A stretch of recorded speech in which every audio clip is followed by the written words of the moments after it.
Hey everyone, welcome to CommanderCast episode 301. It's one more than 300, Adam. It is. We are your weekly source for community strategy and technology, hosted on CommanderSociety.com and our home site, CommanderCast.com. This week, we're going to talk about stuff, and it's not going to be nostalgia stuff. No, but it is. Yes, we're going to have a very subdued episode 301. We're just going to sit back. We're going to paint happy little trees. We're talking. Bob Ross is a fucking thing again.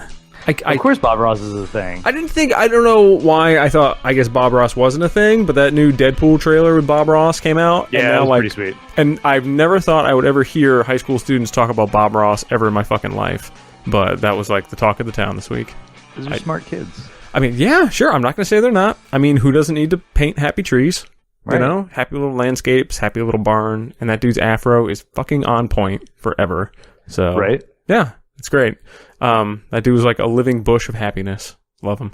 So, I too aspire one day to have like hair that you can't really discern from beard, like the two just kind of flow together like that. I don't know. There's something so nice about that.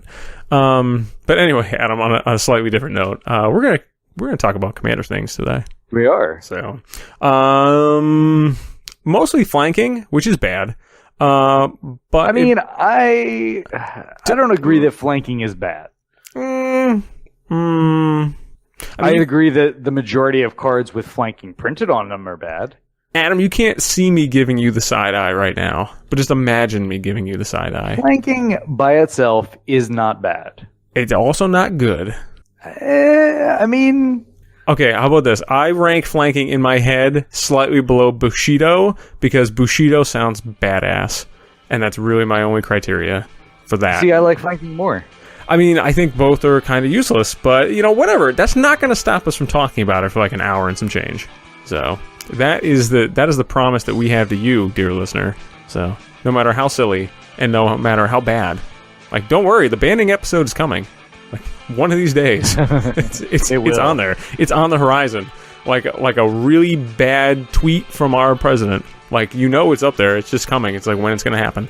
So, anyway, keep up with our conversation on Facebook and Twitter. Or maybe not, because I increasingly think that Facebook is the worst. But maybe it's just my Facebook feed. I don't know. And then also stick with us after the break so we can talk about a bad mechanic, which is bad, but Adam likes. So. It's good. Okay.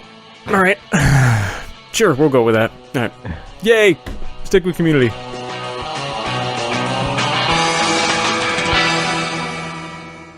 I can't, Adam. I don't know. You can't, man. You must just be like playing up to the crowd. You don't really think flanking is good, it's right? Fine. I mean, yeah. I mean, sure, it's fine in the same way that, like, I don't know, like any other mechanic is fine. Like, I'm not going to argue about like tapping creatures, you know. Like, I guess. Yeah, I mean, it's not Storm, but like it's a combat relevant. Like, obviously, it's much better in limited than it is in constructed. Because it's super relevant in limited. I like crushed, draft leagues and stuff with it back in the day. But yeah, man, you can turn bears into fungus. Yeah. Right. Or whatever, thalids, I guess. Whatever, if we want to go back that far. Yeah. But no, I don't think that it's bad. I don't know that it's super build-aroundable. It's my new word. I mean, sure, whatever. You know, this is the era of just turning shit into verbs. Yeah. So, you know, like I didn't realize that adulting was a thing. Adulting is totally a thing. I did not know that was a verb. Not a huge fan of it. Nope. I mean, I'm not a fan of turning parenting into a verb either. Like, that wasn't... Parenting has been a verb. Right, but that's been a verb only for like the last, I think... Oh, God. Don't ask me why, but I was getting down... There's no way that's only been a word for a little bit. No, seriously, it's like teenager. It's only actually been a verb for a little while. I mean, teenager wasn't a word before, like, you know, the 1950s. Maybe 1940s, I think, is the etymology of that. But yeah, like parent, like to parent, like parent as a verb instead of parent the noun, has only been a thing since like the 50s or 60s. Oh, you're right. Yeah. How crazy is that, right? Yeah. I don't know. Oh, I also say this because I just picked up a new book. There's a guy I really like called John McWhorter, who's a linguist who talks about all the crazy shit in English. He put out a new book that I happen to be looking at. Or I haven't...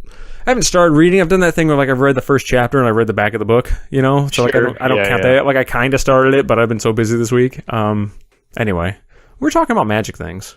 Magic. So, yeah. Flanking, I think, has always been a verb, right? Like flank is a thing. I can eat a horse flank. Yeah. You know? Well, that's not a verb, that's a noun. True, yes, I know, but like my point was that like it was a noun first, I would imagine, and then it became a verb. But I would imagine that happened pretty quickly, right? I would think, like to flank someone, coming up on someone's flank.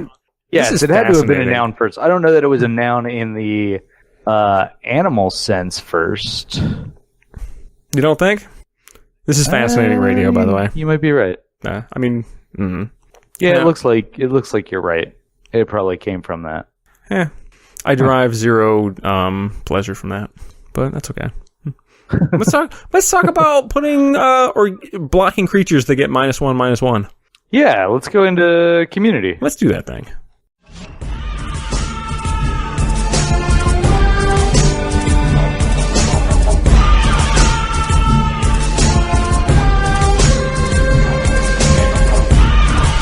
Hey everybody, we are back.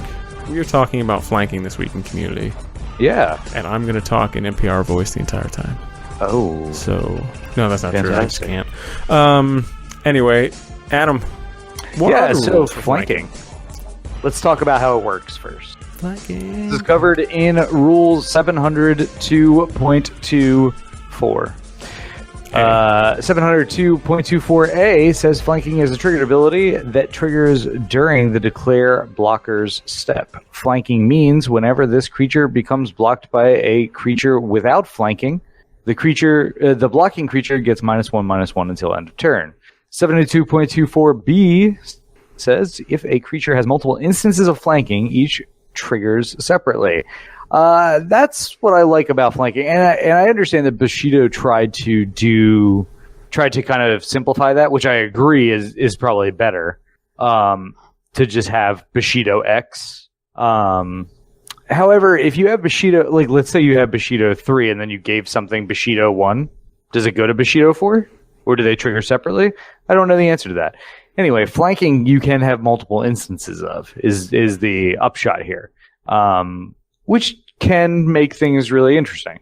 I might take I might take issue with the word interesting, but yes, yeah, interesting. So, yeah, let's go with it. So in the spirit of flanking, let's talk about some of the legendary creatures that may lend themselves to a flanking deck. Oh, holy shit, Adriana. I'm sorry, I was trying to psych myself up for this one. Ready? I've also been watching a lot of Iron Fist. I've been like hate watching Iron Fist because that fucking that's show. That's what most people do if they watch it. Oh, that show is so fucking bad, man. Like, yeah, everything about it. Like, just I mean, like everything is painful about that fucking show. So, like at night, I'll come home, have a beer, hate watch an episode of Iron Fist, and then like try and go to sleep. I don't recommend that to everybody, but I'm gonna like, yeah. That's where my headspace is at. So let's talk about Adriana and flanking. Yeah, so I'm actually going to switch up the order so we can talk about the true flanking commanders first. Oh, for fuck's sake, I just called up Adriana. So. I know, I did too. That's fine. Which one are we talking about first then? We're going to talk about Sidar Kondo. Oh, fine. Actually, yeah, let's go do that. So Sidar Kondo is actually legitimate good, and is a callback to the flanking creatures of old. So he is a green and a white legendary creature, human knight. He's a 2/5 with flanking. Creatures your opponents control without flying or reach can't block creatures with power 2 or less. Yeah. And he is a partner, so you could partner him with really anybody. I mean, I would think that in a deck where we're focusing on flanking, you probably want to pair it with Bruce Tarl, since most of them are pretty low power toughness. So this at least makes them unblockable. But then unblockable doesn't make sense with flanking, which is why this is super weird, this card. Yeah. It is a little bit. I mean, I can't lie. I've been looking for a place for Sidar Kondo for a long time because I don't know. Ever since I pulled him out of like I randomly pulled him out of my precon. Fucking Christ, what is wrong with me today? I pulled him from that pack. Yeah, I got so lucky. A rare. Yeah, and it was foil too. What the fuck? That's crazy. It's crazy. So anyway, ever since I don't know how percentages work and randomness, I've been looking for a place for this dude because he does look legit cool. Like he is the only reason that flanking doesn't put me immediately to sleep. So yeah, I mean the problem that I have with Sidar Kondo is that he really should have been red white. But see, now I feel like I want to put him in I have a 2DH green white tokens deck, and I kind of want to slide him in there. But if he's gonna be like the flanking guy, that's a callback to flavor wise, he should have been Boros. Sure, if we're just talking about card design, he shouldn't even have flanking on him. Sure, you could say that for all the flankers, but yeah, that's not true. Don't say that. But anyway, yeah, I don't know, he's kind of cool. I kind of want to put him in, I can imagine a green white Knights deck, right? I have seen some decks that use Sidar Kondo legit very well. I don't know if I'm on board with the word legit in that sentence, but okay. I do want to see this guy seriously, work. Actually, fairly competitive decks. Really? I mean, maybe I'm totally shit. I remember, again, I have brought this up many times, but I used to shit on Afara all the time, and now I love that fucking deck. I love doing flashy things and drawing some cards. This just makes all your stuff unblockable. It's fantastic. Except for the part with flanking, but whatever. That's Well, yeah, I mean, but whatever, value add. Yeah, you get a keyword on there. It's neat, right? It's not a straightforward Nekuzar deck, right? I would imagine that you could go in a couple different ways with this guy. You could focus more on the flanking. Why you would ever want to do that? Or you could focus on the unblockable. That sounds way better.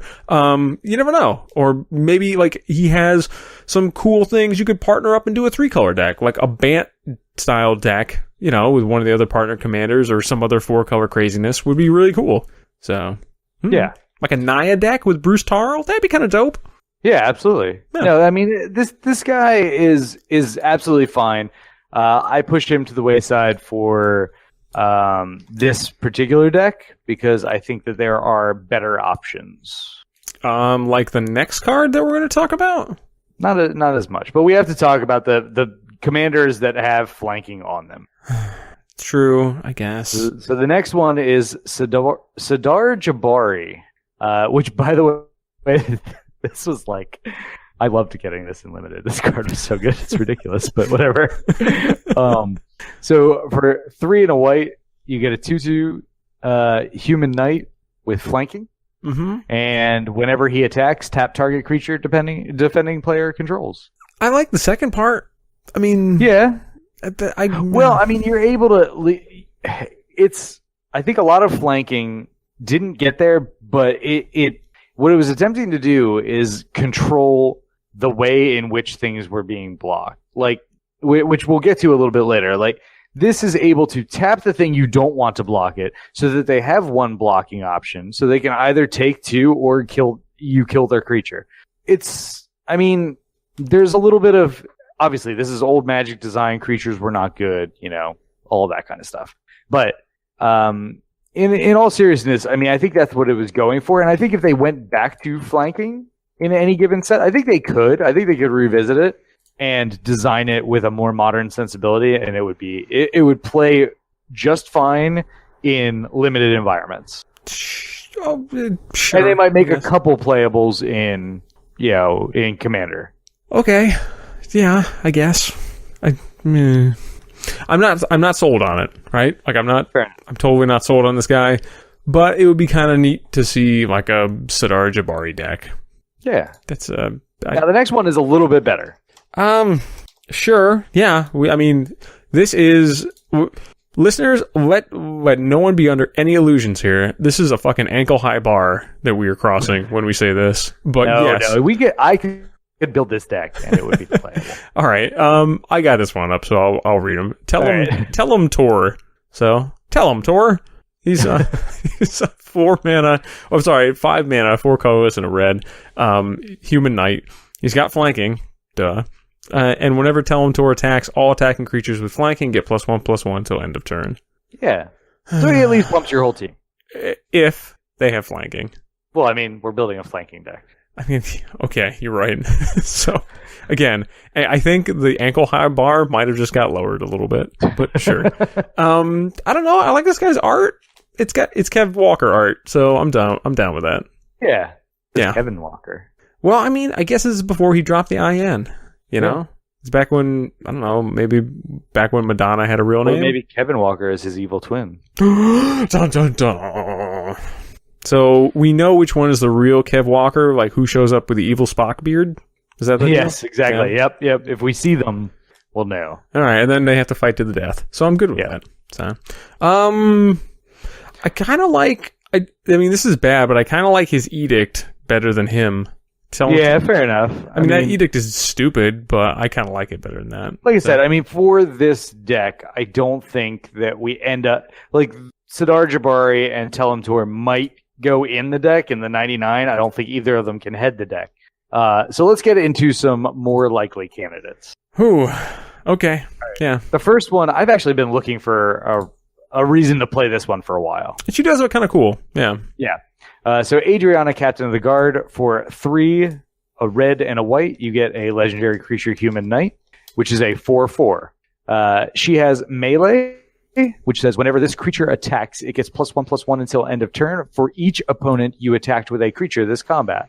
Okay, so you attack 2 people, she gets +2/+2. You attack 1 person, she still gets +1/+1. Yeah. So she swings as a 5/5. Great. She also has other creatures you control have melee. Okay, so melee stacked on top of flanking, we're starting to get somewhere. We're making our stuff bigger, we're making their blockers smaller, you know. Yep, +1/+1 at a time. Or -1/-1. You're right, yeah. I mean, this is a thing. I have wanted to play with this one. I think this is good in that. Sure. Yeah. I can't say I have to just recalibrate the word good in my head when I think about that, but yes. Yeah, so. I mean, I didn't read off Vorinclex. Like, I mean, we have to I mean, I think there's a spectrum here. I actually, when I saw Adriana get spoiled in Conspiracy, like, I'm like, okay, that's cool. That's a neat thing for Boros. I kind of wish Boros had a little more flexibility, but like, if you're only going to have Boros do combat things, sure. You know? Yeah, I mean, okay, I understand the pigeonholing. Like Boros does combat tricks, and that's about it. You know, like I get that. I've kind of mentally conceded that. Yeah, like I just that's what's going to happen. But hey, man, there's Depala. There's a lot of combat tricks that happen, though. Yeah, there's a lot of variance to them. Like we just have to understand, Boros is always going to be the knight faction. They're going to be attackers. Yeah, but like, I don't know. When I think Knight faction, like I liked Bant as the Knight faction because like Bant had more flexibility. More soldiers then. I guess the soldier faction is really sure the actual like feet on the ground going to swing every turn. I guess. Yeah. I mean, it's not bad. Like Knights I've liked the nobility. They just have fancy armor. They go to like galas and things. You know, these are the guys who are actually doing the fighting. That's Boros. Oh, goody. Yeah. So Marines are Boros. Yay. All right. Well, how about, as long as we're talking about Boros, let's talk about an actual good Boros card. So, Aurelia War Leader, Aurelia the War Leader. So, get it right. I know, right? She's a 6-mana angel. She's 2 colorless and 2 red and 2 white. Legendary creature angel. She's got flying, vigilance, and haste. Those are things that I like. Yep. And in that order. And whenever Aurelia War Leader attacks for the first time each turn, untap all creatures you control. After this phase, there's an additional combat phase. All right, so put yourself in the train and go to Magical Christmas Land for a moment. I'm already there, baby. And tell me why I put this one specifically on the list. So, even though I am really bad, I would imagine that flanking stays on the creature and the -1/-1 stays on throughout both phases of combat. Yeah. They get -2/-2 for their blocks. Sure. Okay. All right. Yeah, that's a thing. Yep. Mm-hmm. Yeah. Now see. Now we're talking. Now we're doing some work. I don't think that's true, but all right, we'll go with that. Yeah. Oh man. All right. Okay. So the next one, does even more work. Be still my beating heart. What do you got? Right. Aroas got a victory, which I think is sadly underplayed regardless of anything else that's said in this episode. I think just true statement, people don't play Aroas enough. Yeah, the god of lift, man. Really good. Yeah, he really is. So for 2, a red and a white, legendary creature enchantment god, 7/4 is indestructible as long as your devotion to red and white is less than 7. Aroas is not a creature. Creatures you control have menace, which is very good. Mm-hmm. And prevent all damage that would be dealt to attacking creatures you control. So I picked this one for the fact that, I mean, a lot of the butts on a lot of the flanking creatures that we're going to be talking about are small. Like they're smaller creatures. So preventing the damage to them absolutely helps. Mm-hmm. Almost kind of gives them a first strike-ish type advantage. And menace, making sure that other people have to block with multiple things. You know, if they're blocking with tokens or something like that, you are getting the benefit of knocking out both of them potentially, and you know the flanking effect takes effect on both of them. But again, regardless of all that, it's a 7/4 indestructible that has menace for 4. This guy's good. Yeah, I mean, he's also. I mean, I'm the guy. I'm old, so I like playing Dolmen Gate in a lot of, which is just that last ability, right? So right. Like if I was playing like a, you know, all full speed ahead, go for it, like Boros deck, I would probably put that in there anyway. So like his cool combination of cards totally works for me. Also, all right, go with me on this one. I think he could be a Centaur commander because the dude looks like a Centaur to me. The problem being that he is not in any of the colors of Centaur. I mean, I guess there's a few white Centaurs, but I didn't say he would be a good Centaur commander. I'm just saying. Like, I know they ran out of space on that line there, you know, but could they just put like God Centaur? I mean, it's okay. It's not like he was printed in the exact same block where there were a whole bunch of Centaurs. Oh. Yeah, I know, right? Yeah. Well, I mean, the other guy, who's the Rakdos dude who's clearly a Minotaur but not a Minotaur? So. Oh, the God. I don't remember his name. Minotaur God, whatever. Yeah. Yeah, I guess. I mean, I guess if you're gonna have I guess if you ascend to godhood. Like, it really doesn't matter at that point. You know? Yeah, just like, Smogus. Yeah, like, I'm a deity. Fuck off. Yeah. So, sure. All right. Aroas. Totally do it, man. Aroas is really good. Would you say he's, like, if you were ranking Boros commanders, where would you rank him? Over the years, he's gotten higher and higher. I mean, he's definitely, he's definitely top 10. I don't know about top 5. Really? How about, would you rank him over our last commander here, who's actually my favorite Boros commander? Yeah, that's a tough decision because this one has there's a very specific build that you should probably do with the last one we're about to talk about. Yes. And he is very good in that build. Also true. So, Jor-Kadeen the Prevailer, 3 colorless, red and a white, legendary creature, human warrior. He's got first strike and metalcraft. If there's one thing I like in my Magic cards, it's some metalcraft. Which is actually relevant this time, too. Creatures you control get +3/+0 as long as you control 3 or more artifacts. Which is super easy to do in Commander. I mean, who doesn't run, at least 10 to 20 artifacts in their decks, you know? Yeah.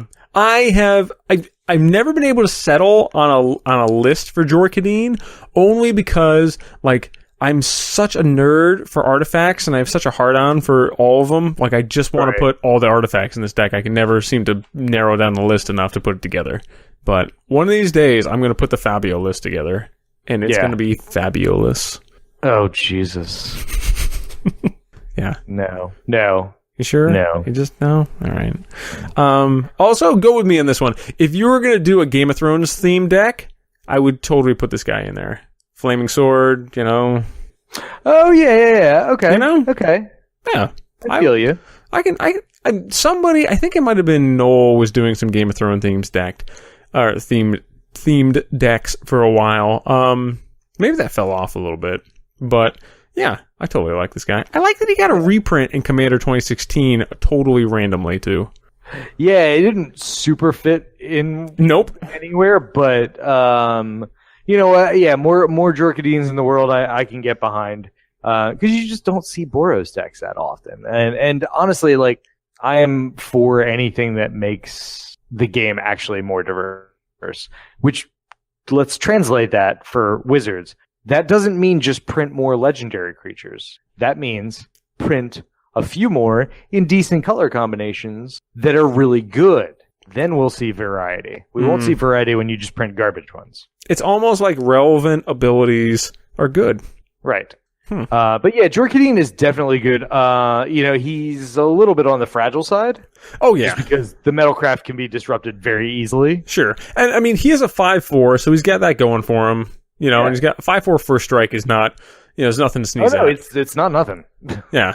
But yeah, you're right. The Metalcraft can be. I mean, I think most of the list I see play a lot of those weird mirror creatures to kind of get there. I'm like, that seems interesting, I guess. I would probably just, there are enough crazy metal things to get in there. The only thing you're worried about is Vandal Blast, right? Like, it's so easy to disrupt, just like you said, that you'd probably end up blowing your board out anyway. But you're already fucking YOLOing it up anyway. You're playing Boros. Yeah. Just saying. He's a warrior, too? That's somehow relevant nowadays? Not much. There's like some warrior tech, right? Yeah, it's mostly black-white. There's no Boros warrior tech? There might be like one or two cards. I mean, yeah, I'm not talking about amazing. We're talking about fucking flanking here, man. Yeah, we're about to talk about more flanking. All right, let's talk about flanking creatures that are not legendary. Okay. First one is Cavalry Master. It's a 3/3 for 2 and a 2 white. He is a creature human knight. He is flanking, and other creatures you control with flanking have flanking. So he basically doubles the flanking on all your creatures. So whenever something blocks them, it gets -2/-2 until end of turn. Now allows your 2/2s to trade with 4/4s. Yeah, getting much better. I think this is probably the best flanking cards. The best of the flanking cards? No, I take that back. But this is up there. Sure. Okay. Yeah. I mean, I think that the weird thing that all these have in common is I like a lot of them, but not for flanking. Like, I just totally forget that flanking is on these cards. That's the wrong way to do it. Like, I think it might be the right way to do it, but all right. let's talk about, I don't know, the next one, which I want to play this. I want to play this guy. I mean, I guess I'd play him in like a Rebels deck, maybe? I don't know. Knight of the Holy Nimbus. Yeah. This card is weird, man. That's why I like Time Spiral so much, because this card's just like, what the fuck am I doing with this card? I don't know. But I would be really happy to see it come out, Anyway, so Knight of the Holy Nimbus, 2 white, 2/2, human rebel knight. He's got flanking, and if Knight of the Holy Nimbus would be destroyed, regenerate it. Like, that's the thing that I like about this. Like, the automatic regeneration. Except for the last ability, which pay 2 colorless. Knight of the Holy Nimbus can't be regenerated this turn, but only any opponent may activate this ability. So, super cool throwback to Clergy of the Holy Nimbus. Yep. Yeah, I mean, I absolutely like that guy. I mean, he automatically regenerates pretty good. Except? Well, yeah. I mean, they can pay 2...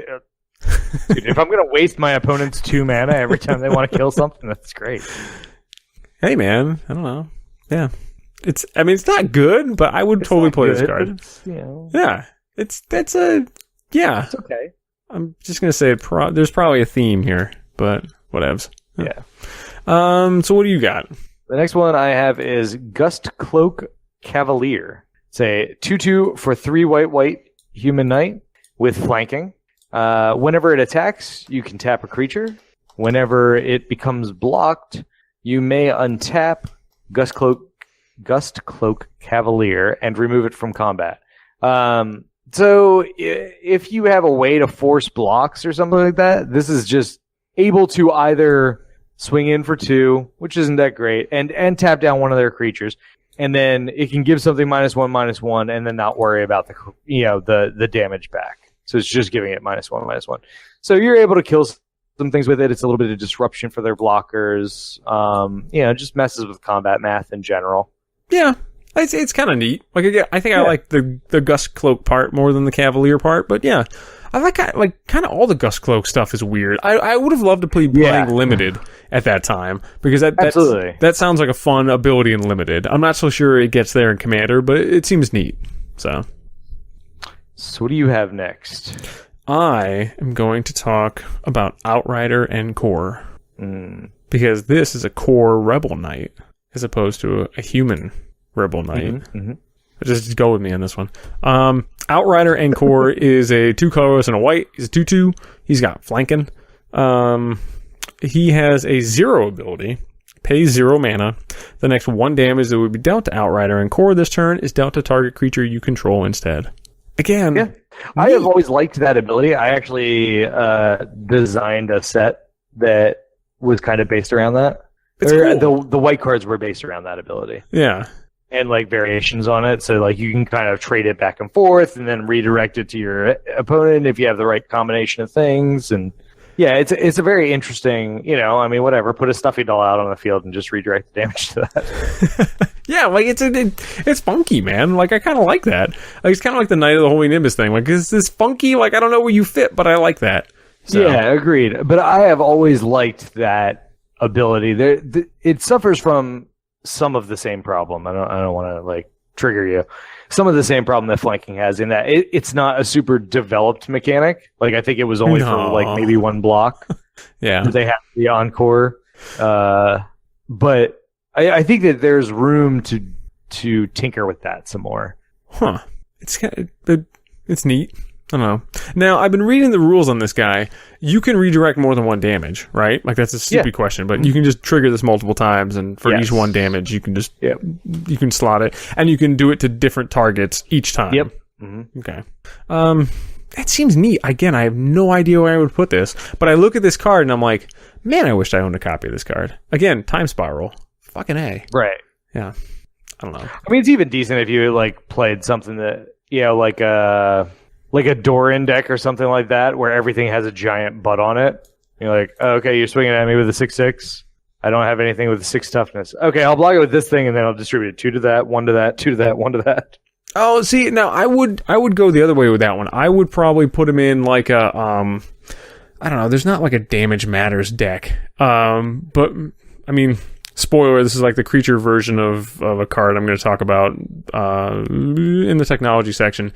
But like Vigor, like I love that card. Oh, like, sure, yeah. Like, and I would just start like throwing +1/+1 counters fucking everywhere. Like that's what I would do with Outrider and Core in like a that's green-white deck. Completely legitimate too. I mean, yeah, absolutely. Yeah. Like it just I don't know. It sounds neat. Like maybe I should. I don't know. Maybe I should do that. There are other like redirecting damage cards, right? There's a lot of them. I mean, a lot. I mean, there's probably like 20 or so. Like you could build something, yeah. But sure, yeah. We can throw like a Pariah Shield on something and something else. Sure. Right, exactly. Yep. Okay, that sounds neat. Like that would be a cool deck. I don't know if I have the time to build it right now, but I would love to play that deck. So. And then you got to throw in like a Spite Mare and a Boros Reckoner and like a, then like Mana Barbs and Tamanoa. And I've wanted to build this deck for so long. There's no good legendary creature for it, but. Sure. How many colors would we have to be up to at this point? 3. It needs to be Naya. Just 3. Okay. All right. I think you could build a cool like 2DH, like maybe $50-$60 deck based on around this idea. Yes. Maybe a little bit more if you threw Vigor in, which you probably would have to do. Yes. But anyway, yeah. All right. So my next one, I will argue, is a legitimately decent card. I'm not going to argue this. I love this card. Love is a little strong, but I do like this card a lot. Yeah, I mean, it's totally playable. It's not like busted or anything. Right. So Pentarch Paladin is 2 white for a 3/3 human knight. It has flanking. When it enters the battlefield, you choose a color. You can pay white, and tap it to destroy target permanent of the chosen color. This guy is, I mean, he's a Northern Paladin that costs 1 more and has flanking, and you can choose which color. I fucking loved me some Northern Paladin back in the day. Yeah, absolutely. For everyone who doesn't know, Northern Paladin, that's just a pay 2 white, tap it, destroy a black card and play. Sorry, I read the old art because I actually have that. It's destroy a black permanent. My bad. Sorry, I had a flashback to Revised for a minute. But I legit love that card. I mean, that card was like a powerhouse back in the day. Like just to be able to destroy any black permanent. Oh my god. Yeah. Yeah, man, that thing is dope. I really like Pentarch Paladin. I play him a couple of decks. I probably don't play him enough I think. Because that's a powerful ability. You know, you put even like a little bit of blink and kind of pop them in, pop them out, blow some stuff up, go for it. Yep. Yeah.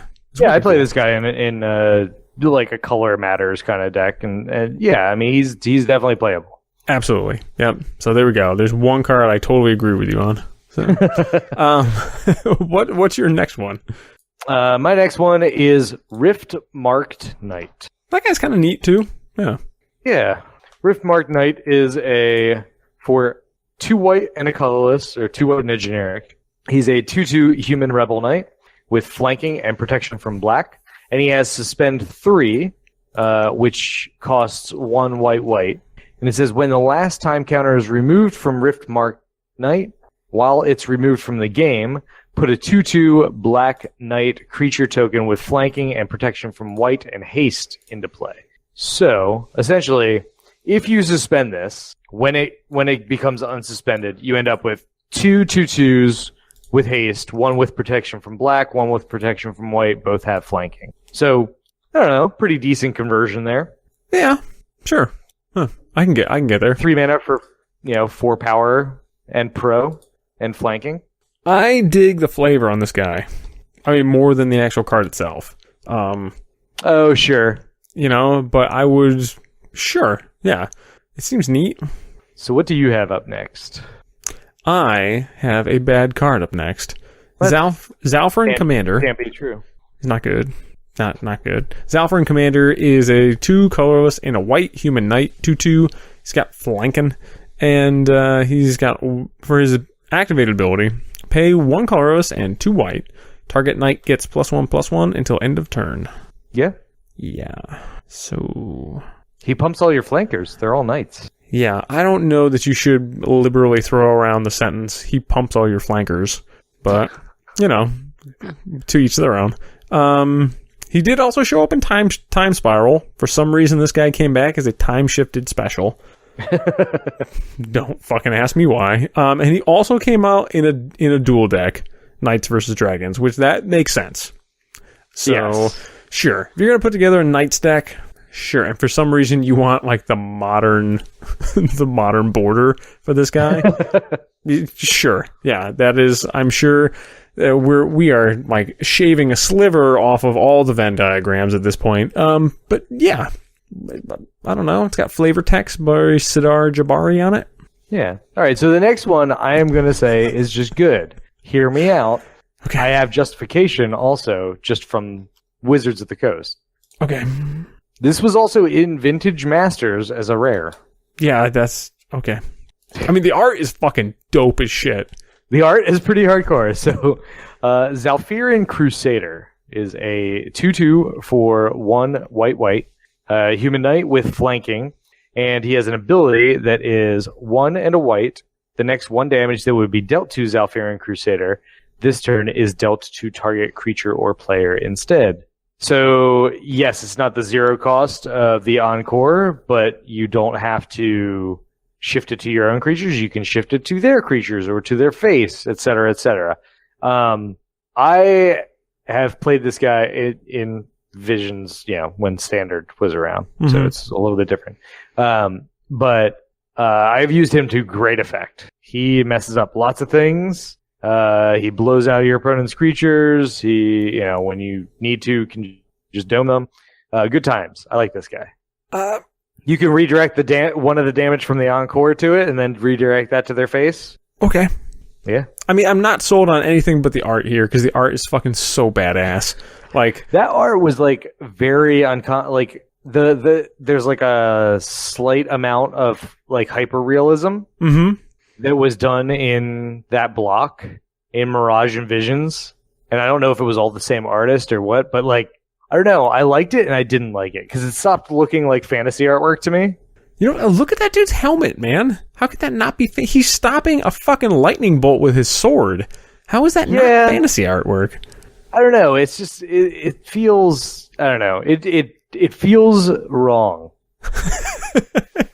I mean, the only thing that feels wrong is if you look at this guy too quickly. I remember the first time, in fact, when it happened again when I looked at him this time, like, I didn't see the horse. I just thought he had, like, some weird shit going on with his abs. because the horse. That I did not see. I saw the horse. I totally didn't see the horse at first. I'm like, what the shit is going? Oh, horse. My bad. Okay, because the horse is like the same color as the background, and I'm just like, it was interesting. But anyway, yeah, like I don't know. I dig the art on this. Again, like, man, talk about banding is swiftly coming up over the horizon. The art episode is coming up over the horizon. Yeah, this card is on the reserve list, so get it while it's hot. Yeah. Absolutely. Or maybe never do. It's 41 cents. I think you should. I mean, it is neat. How about this? I will go the same deck that wants Outrider and Core probably wants this dude. Yeah. Probably. I mean, it's expensive. 2 mana. I'm not going to be shifting, obviously, nearly as much damage around. But you can do it to anything, not just your own stuff. So, sure. I don't know. Maybe if I have some weird earthquake effects or something, I have some leftover mana. See, now you're feeling it. Let the flank flow through you. There's so much wrong with that sentence, though. There is. Yeah. But let's make sure we leave off. We don't have the time to deconstruct. Yeah, no, we don't. Sometimes you just let shit go. So yeah, that's where the community segment's going to go this week, folks. We're going to stop it there. I don't know. Tell us what you think about flanking, or maybe just Zalfrin Crusaders art, because that thing is dope. And then we're going to move on to strategy of what you can do with flanking. Well, here we go. Hot tip: best thing you can do with flanking, maybe not play flanking, but stick with us. No, he's wrong.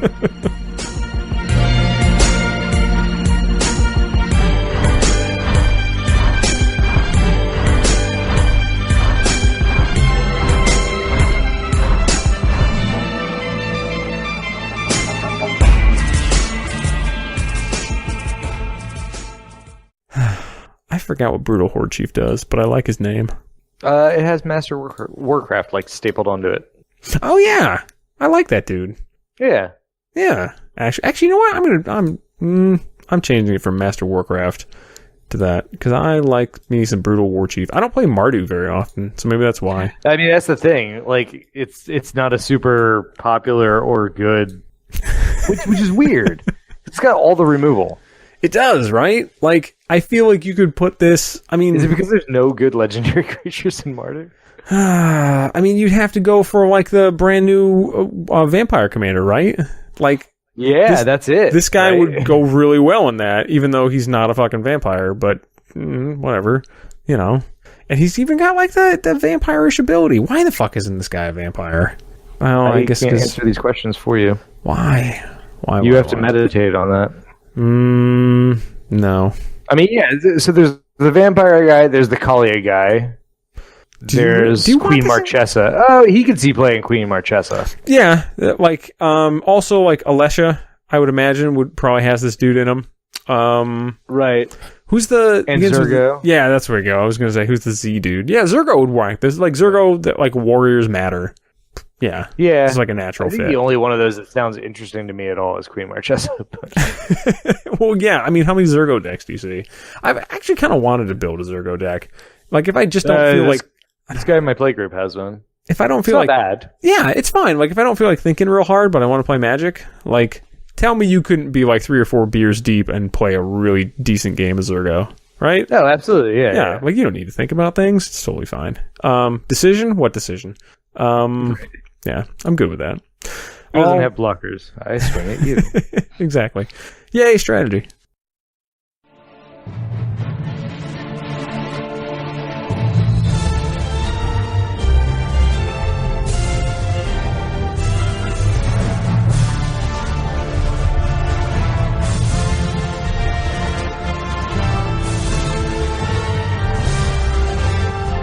All right, folks. I have to level with you, listeners. I need to be convinced about the strategy of flanking. But Adam seems to feel that he can do it this week. You can do it. So... We can all do it. We don't... Get there, fam. But should you do it? I feel like I'm... I don't know. I feel like Jeff Goldblum in Jurassic Park. Like, look at this thing you've created, Adam. Like, why? You didn't think. You just went and decided you were going to talk about flanking without the implications. Magic will find a way. No. All right. You're welcome. Listeners, I'm going to spare you the my impression of Jeff Goldblum laughing on a helicopter. But just imagine that's right now. Like, imagine that's happening right now, and then never. And then go watch Thor, and you get to see it actually. Okay. Quick shout out for Jeff Goldblum. There was a weird thing. I can't remember if it was like Esquire or another magazine did a video segment of Jeff Goldblum. They just sit him down in a chair, being Jeff Goldblum, and they just show him pictures of people who have gotten tattoos of Jeff Goldblum's face. Oh, yeah. And he like critiques it. It's the fucking best thing ever. So, but anyway, moving on from Jeff Goldblum, let's talk about strategy and flanking. That's a segue. We're going to talk about controlling blocking first, because I guess that's a thing you can do, right? That makes sense with flanking, with that ability. And I'm going to read off a card that is so niche, I've never actually played it, but I want to. So, Brutal Horde Chief, I think, is a neat thing you could do with controlling blocking from your opponents. Absolutely. He is, unfortunately, Mardu colored. 3 colorless and a black. Would be so much better if he was just black, but alright. He's an Orc Warrior, 3/3. Whenever a creature you control attacks, defending player loses 1 life and you gain 1 life. And his activated ability is pay 3 mana, and then a hybrid red or white, 2 hybrid red or white symbols. Creatures your opponents control block this turn if able, and you choose how those creatures block. So he just has, like Adam said in the break, he has Master Warcraft stapled on top of some cool little, like, Death by 1,000 Cuts abilities. Yeah, I mean, I never see this guy, but I think as Mark and I were talking in the, like, in between, in the upside down. I was going there too. I'm glad that you had the Stranger Things reference on your brain too. Okay. Yeah, I mean, as we were talking, like, I think it's just a problem with Mardu, because, like, right now anyway, you see the vampire deck in Mardu, that most people who are playing that are being pretty strict vampire. Mm-hmm. You know, like, this is an orc, it doesn't go in there, kind of thing. They're being vampire racist. Kaalia decks, and honestly, like, no, this doesn't go in Kaalia decks, because you're flying over people and just beating face with Ionas and things. Yeah, so you don't need it. So right. Zergo could totally work. I mean, when we were talking, I was saying Marchesa. I think that this could work. I think we're straight out of stuff. So yeah, I mean, like, there's not a whole lot in Mardu, and I think that's why you never see this guy. But this guy is actually a very good card. I mean, it was reprinted in Commander 2016 for a reason. Yeah. Well, you know, Adam, I think that's because Mar do what others don't, and it's hard to find a niche. So my card. Yeah. That's a correct move. So go ahead. Yeah. My card can't be spelled by me. Hold on. Put too many L's in it. All right. So my card is Melee. It is a red instant for 4 and a red. You can cast Melee only during your turn and only during combat before blockers are declared. So after you declare attackers, you can cast this. Mm-hmm. You choose which creatures block this combat and how those creatures block. Whenever a creature attacks and isn't blocked this combat, untap it and remove it from combat.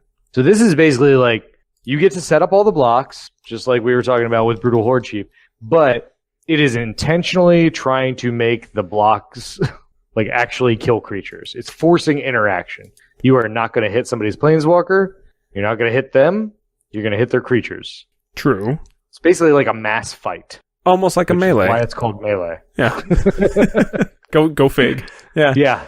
Good naming. Yeah. I think this could actually even be... I mean, the casting cost is a bit on the high side, but this could almost just see play now. Like and be printed in a modern set. Sure. Yeah, like it's hard. Like I don't know. I would go with like Grand Melee, which is the Ingatherer, the one right above it. All creatures attack each turn if able. All creatures block each turn if able.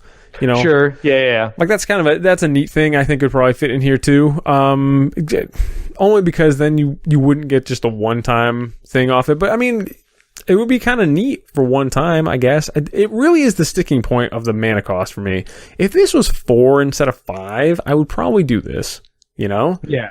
It's just like... I mean, this is also just good in certain other situations, too. I mean, like, let's say you have a 3/3 Death Toucher. Hey, your 3 creatures are blocking this. Yep. You know, it kills 3 things. It's a 3-for-1. Mm-hmm. Bring guess 3 for 2 because they'll probably kill your creature. So if we're having a melee in Magical Christmas Land, yeah. That is not hard to do. A 3/3 Death Toucher plus having this card is not a not a Christmas Land scenario. I don't know, man. If it's not Christmas Land, you're definitely like you're Christmas shopping for that. I don't know. It's I'm not a fan, but sure, go for it. So the other direction that you can go in, I mean, aside from controlling blocks, most of these strategies are going to be kind of aggro-ish. Because flanking really only does something when you attack. Yes. Yes, true. So what are some things that we can do to pump up the aggro here, as it were? Well, you could charge across the Araba. Charge across the Araba? Ho! That sounds amazing. Actually, I do like this card. I have no idea what the fucking Araba is. I don't know, but I don't know. I thought that's where we were going. We're charging across it, so yeah, that's kind of how we're going there. Tell me if you look at the art, this doesn't look like a Mirrodin card, and yet it's from Saviors of Kamigawa. It looks super Mirrodin. It's fucking all the Mirrodin. It looks like there's a whole bunch of like random scrappers. Yeah, like run into one of those Golem towers, man. How the fuck is this Kamigawa? But anyway, yeah, Kamigawa has a lot of Kamigawa's issues. But this isn't one of them. This is actually I'm not gonna say this is a legit card, but in very narrow instances, like this is a win con for me in a mono white deck of mine, because Charge Across the Araba is a cool little come out of nowhere instant for 4 colors and a white. Does it matter that it says sweep on it? I don't know. This is the mechanic is sweep. Well, I am actually very interested because sweep makes this potentially better than how it might otherwise be worded. Okay. I mean, I should probably just read it, and then you can tell me why sweep is important. But the sweep ability is return any number of planes you control to their owner's hands. Creatures you control get +1/+1 until end of turn for each plane's returned this way. There is a cheaper version of the card I'm not going to remember that only does this for one creature, which I think is the only other sweep creature on the planet, or the sweep ability on the planet. But Charge Across the Araba is... like, that thing is legit. Like, that thing comes out of nowhere. I have won games on the backs of this card. So, not very many. Don't get that excited. But I've totally done it. It doesn't seem, like, amazing, but it seems like you could totally pull something off with it. Here we go. Plow Through Rito, or Rito, whichever, is the other one. It does that just for one creature. And it's two mana. So, like, I've seen Plow Through Rito in, who's the 2/2 dog for 1? That commander. Mono white 2/2 dog for 1 has been replaced by Kidian. Isamaru? Yeah, Isamaru. So that one's worked in Isamaru for me before. And this one works, I think, just like any kind of go wide weenies deck. Charge Across the Araba will get there. So, you put 2 or 3 creatures down, 4 or more ideally. But sweep up like 6 of your planes and then go for it. Yeah, you probably get there. Okay, so here's why it's important that it has sweep. Okay. I wanted to look up the rulings. So sweep is actually part of the effect, not part of the cost. Oh. So if somebody counterspells this, you did not pick up your planes yet. Ew. That is way better. Okay. Yeah. So you cast it. They have a chance to respond. Then you pick up as many planes as you want. You don't have to declare how many you're going to pick up because it doesn't say target or anything like that. And it doesn't have to do with the cost. But as part of the effect, you pick up any number of planes, and then you get the other effect. Huh. I would not have known that because I kind of figured even to just calculate it, and resolve it, you'd have to do that. But I guess maybe that happens in a different step or something. See, Mark, this is why it's important to do shows about cards and mechanics that some people might think are subpar. No, but I do like Charge Across the Araba. So, and I don't know, maybe the Araba is an actual thing. Oh, is it? I mean, I'm pretty sure it's a proper noun, but I'm not 100%. I mean, shocker, it refers to the ancient kingdom of Araba, which was in modern Iraq. Oh. And it's also a section of the Great Rift Valley and a town in Israel, spelled a little bit different. Okay. Yeah, okay. Oh, it's a carriage used in Turkey and neighboring countries. Okay. This is not... I'm sure it was like a desert in Kamigawa. I mean, I guess, whatever. But that's all right, so my next one is Purphoros, God of the Forge. Oh, go for the normal reasons. Purphoros is a 6/5 legendary enchantment creature god for 3 and a red. He has indestructible. As long as your devotion to red is less than 5, Purphoros is not a creature. Whenever another creature enters the battlefield under your control, Purphoros deals 2 damage to each opponent. Amazing ability, super exploitable. But he also has another ability nobody ever pays attention to, which is 2 and a red. Creatures you control get +1/+0 until end of turn. It's just a good way to Trumpet Blast as many times as you want. Not Trumpet Blast. Trumpet Blast is +2/+0. Yeah, whatever. It's fine. Yeah, the bad version of Trumpet Blast. But as many times as you want. Oh, okay. I mean, Purphoros is good. You don't need us to tell you that. Yeah, I mean, but I think, like, I was trying to go with, like, the aggro strat of, like, we're going to play a whole bunch of, like, almost bears, bears with, like, slight upside, and then pump the hell out of them kind of thing. Okay. So, what is your next one? Flamekin Zealot, which, again, for some strange reason, has been printed 3 times, most recently in Eternal Masters, is a 1 colorless, 2 red, and a white elemental berserker. When Flamekin Zealot enters the battlefield, creatures you control get +1/+1 and gain haste until end of turn. Yep. That's a thing. It does what it says in the box. I'm pretty sure it's actually a win con in some kind of, like, vintage deck. Okay. I think it's like a Dredge Reanimator kind of thing. You, like, bring this back and a whole bunch of, like, Narcomoeba and stuff like that and swing with the team all in one turn. Would you have to bring this back, like, multiple times, or are you just bringing it back for the haste? Just the once. Yeah, for the haste. Just for the haste? Okay. Yeah, just so you can, pump your team, haste, attack. Sure, okay. I mean, one of these days, it's not exciting, but I'm going to finally build, like, a Horde of Notions Elementals deck, and I would put this dude in there, Yeah, he's absolutely, I mean, he's absolutely decent. Like, that is damning with faint praise. High praise. He is absolutely decent. He is fucking marginally useful. Yes. For the longest time, we're like they're like, you need to put this in Hazazon. And I mean, I see the rationale, like, because the tokens can be fragile if you don't have other strats around it. So being able to create the tokens since they're on a delayed trigger and then only having to pay 4 to give them all haste and buff them is not bad. I do some different things with it, so it's not necessary in there, but this guy is totally good if you have, like, in this case, like, Boros Weenies kind of strategy. Sure, yeah. I mean, if I was going Boros Weenies, I would go Ogre Battle Driver over this guy, which is kind of the opposite. That's also a very good card. Yeah, so, Flamekin Zealot isn't bad. Yeah, he's aggressively mediocre, but yeah, he's playable. Yeah. Yeah. I don't know. How many things in Magic, give all your creatures haste when they enter the battlefield? Probably not many. I don't think so. So maybe that's why. Not something that gives your whole team haste now. Yeah, like, 1 or 2, but not your whole team. So, like, that's where I can see, that is where I can see the utility of it, I suppose. Right. Sure. Yeah. What about your last one? I want to like, but last I don't. one is Sunhome Guildmage. He is a 2/2 human wizard for Boros, and you can pay 1 red and 1 generic, 1 red, 1 white. Words. Creatures you control get +1/+0 until end of turn. Or you can pay 2 generic, 1 red, 1 white, to create a 1/1 soldier token with haste. Bad conversion on the making the 1/1s. Mm-hmm. But he's a 2/2 for 2, so he fits in the kind of, like, weenie strategy, and he can pump your team. So, great mana sink. True. I like it. Yeah, okay. Let's move on to something else that's really cool. Direct damage. Yeah. Is a neat There's a lot of thing. options here. There are a lot of options. I mean, we don't need to go over why Boros Charm is cool, or Aurelia's Fury is kind of neat. So, I think we probably, or like Lightning Helix. Seems like people probably know what that card does. But some of the other ones I really like to put on this list, man. Bright Flame is the first one I'm going to talk about. And this card is dope. Every time I look at this card, I'm like, why don't I own this?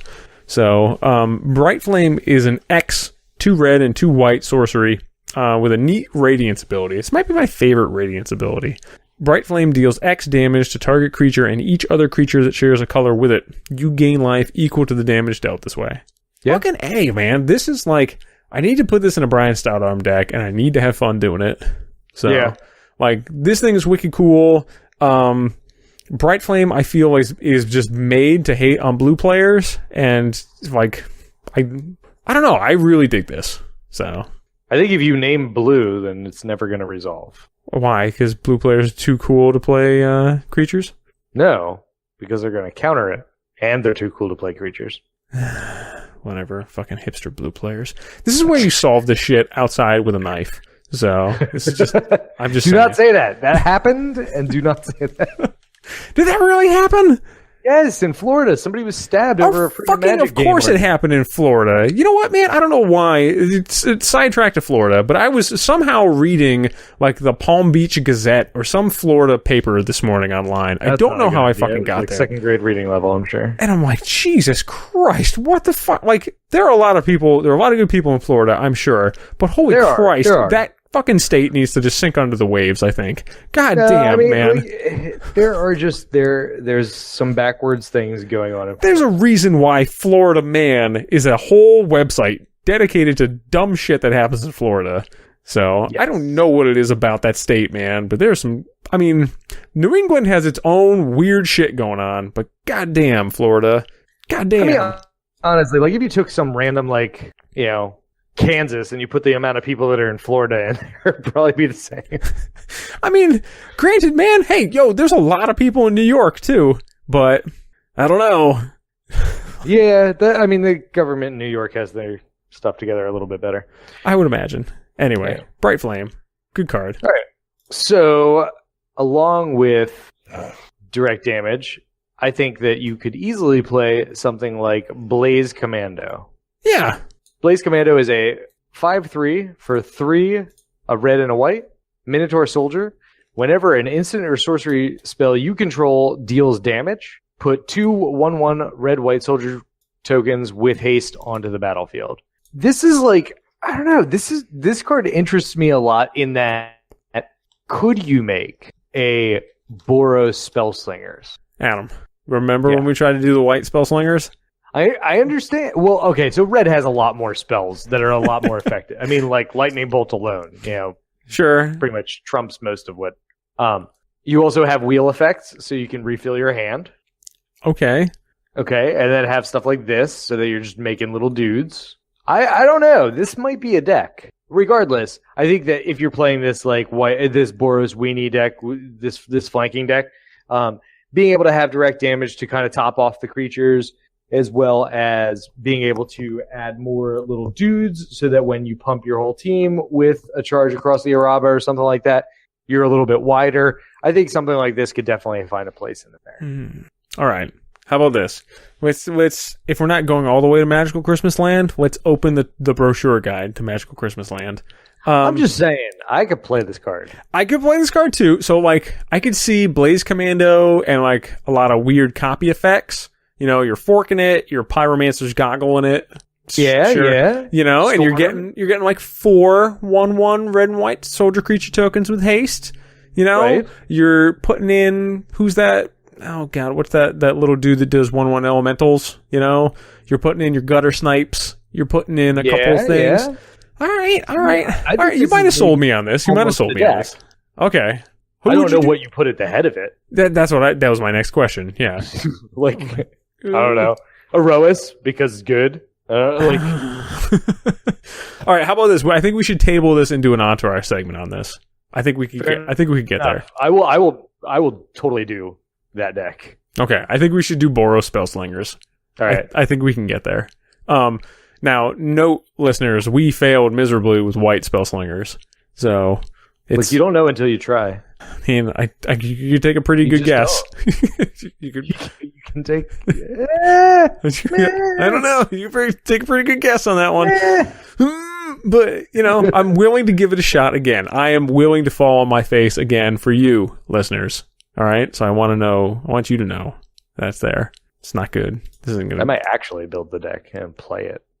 I don't know. I think it could go places. How about that? Now you're learning. We'll table this for further discussion. Yeah, we'll come back to it. Let's see. I already did Bright. You have 2 in this one. Let's just tackle the other one because I like this one. Yeah. So Intimidation Bolt is an instant for 1, a red and a white. Deals 3 damage to target creature, and other creatures can't attack this turn. So this is obviously meant to be used on an opponent's turn, not your turn. But yeah, potentially blow up a creature because 3 damage, it hits a decent number of things. Obviously, an EDH not the best, but yeah, it hits a decent number of things and it stops them from attacking. So it's almost a Boros-y fog. Yeah, sure. That sounds like a very violent, burny fog. But yeah. Well, I'm down with that. I'm down with Intimidation Bolt. Yeah, I like it. Yeah, I think I like that card. So, there's another card on this list that I want to like, but I don't. Stun Sniper, probably don't do that card. But Intimidation Bolt, I can get there with I love Stun Sniper. I want it to be a thing. It's not a thing, no. It's really not a thing. That's all right. I mean, hey, man, you can't get everything you want, but we're going to do the Boros Spellslingers thing. So, how about that? You've convinced me of that, if nothing else. Convincing. Yeah, I don't know. Anyway, let's go to one of my favorite things to do in Magic, which is redirect shit. So, fair enough. Redirecting damage stuff, and there's a lot of cool, neat little funky things you can do with this. I like redirecting spells mostly, but I can get down with some redirecting damage. I mean, we already talked about the Outrider and Core, etc. So, one of these days, maybe the redirect damage deck will be another thing we do. Holy shit. We should probably put Well, I mean, it should be in the Spellslinger deck. You think? Yeah, okay. I mean, you could let them attack you, and then you just do damage to them by your spells. Why would you not? All right, yeah, let's go with it then. Sure. All right. So Captain's Maneuver is a card I both really like the art for, and I'm glad got reprinted in Planechase. It's from Apocalypse, and really, when you're cherry picking shit out of Apocalypse, sometimes you gotta hold your nose, but this one's actually pretty good, I think. So Captain's Maneuver is an X red and a white instant. The next X damage that would be dealt to target creature or player this turn is dealt to another target creature or player instead. Right. So, yeah. I mean, my idea behind this in the flanking deck is trying to use this just as another way to throw off the combat math. They're like, oh, yeah, your flanking is not going to do anything, so yes, I'll block that thing. And then you use this to redirect some of the damage away from that creature, making your block, beneficial and hitting them or killing another one of their creatures that blocked or something. So yeah, I mean, I think it's a great way to throw off combat math. It's a great way to just, respond to somebody trying to fireball you. Yep. Adam, I feel like I need to make an admission here. Maneuver is one of those fucking words that I can never spell right the first time. I can't spell I never spell. I can eventually do it, but it takes me always 2 or 3 times. I mean, I can eventually do it because Microsoft Word exists, but I can't actually do it. I always do the MAN, I get the man part. Sure. Yeah. We're all good on that. Yeah, we're all good. Okay, so we're good up to this point, right after the N is where shit falls French down. Part, that's the problem. Yeah, I always do the UE thing, and I was like, that doesn't look right, and then I have to switch it. So, I don't know. I don't like that word. Damn you, French. Yeah. Anyway, just go back to making wine. Anyway. The next one I like this. I like every part about this. And in fact, I thought about this card when I was hate watching Iron Fist this week, bringing it back around. Fucking segue, because I thought this was what was going to happen. I thought the art was what was going to happen in this Netflix show. Cool, but and no. Yeah, it wasn't. So, no. Yeah. What do you got? Deflecting Palm. For 1 red and 1 white, you have an instant that says the next time a source of your choice would deal damage to you this turn, prevent that damage. If damage is prevented this way, Deflecting Palm deals that much damage to that source's controller. This is, I don't know. I mean, is this just straight out the best redirect? Yeah. Oh, yeah. Hands down. This is just the best. It's super well costed. I mean, I think this is even it sees play. I mean, maybe in sideboards. I don't know that it's mainboard in modern and stuff it's actually a good card. Yeah, it's totally, and it's not super expensive like you would imagine everything from modern. It's $150. Yeah. If you don't have a copy of Deflecting Palm, I would say just go get one.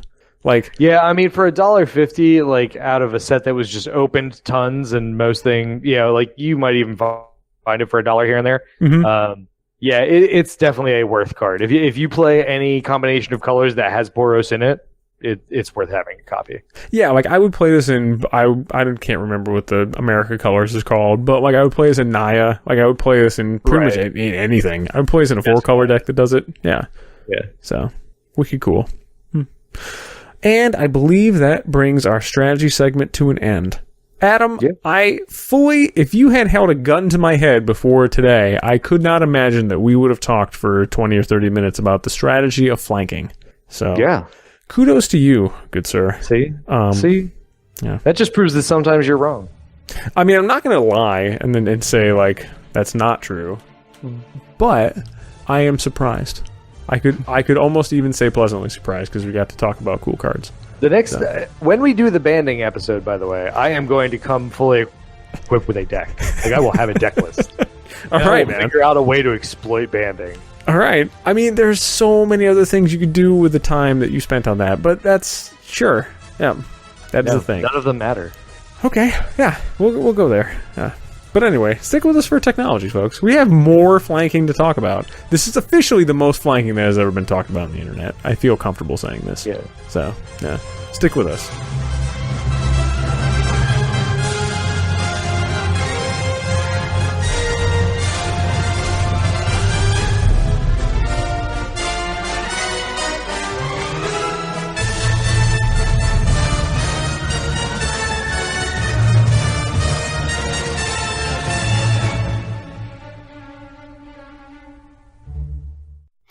Technology. Oh, I just came up with something that I'm going to talk about in technology. Okay, cool. Because we were talking about a card earlier that's in your technology, and but I have comments about it now. Okay. I put something together in my head that I didn't before. Oh, good. Okay, I like it. I like it when a plan comes together. Yeah. Sweet. Technology.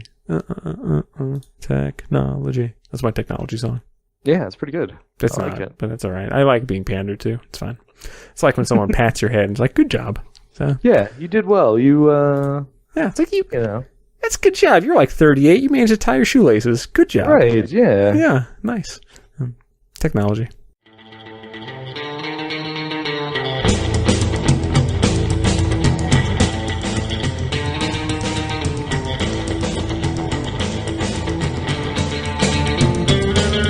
In technology this week, folks, we are going to give you the most amazing flanking technology ever. That is the first time that sentence has ever been uttered. I'm pretty sure. So, Adam, your first card is not something that I would think of in flanking. I love this card. Don't get me wrong. Yeah. It is redonkulously expensive because screw the people who have been just raising the reserve list prices. What is it now? Is it that high? It's that, like, you don't want to look at it. I'm gonna. But you don't though. I was just gonna recite it from memory, but now I'm gonna actually look it up because I have to know. I mean, I'll look up the cheapest version. Oh my god, that's what I mean. Like, that's what I mean, man. $75 now. God, I'm for the revised version. For revised. Yeah. What are you people doing? It's a good card. It's an amazing card. But, like, last year I picked up a copy of this card for $15. I mean, I probably got a decent deal. I think I ended up paying $25 or $30 for mine. Yeah, like, why? Why? Anyway. Yeah, reserve list, basically, is the yeah, I know. I don't... So, anyway. My first card is called Wheel of Fortune. Yeah. It's a sorcery for 2 and a red. It says all players discard their hand and draw 7 cards.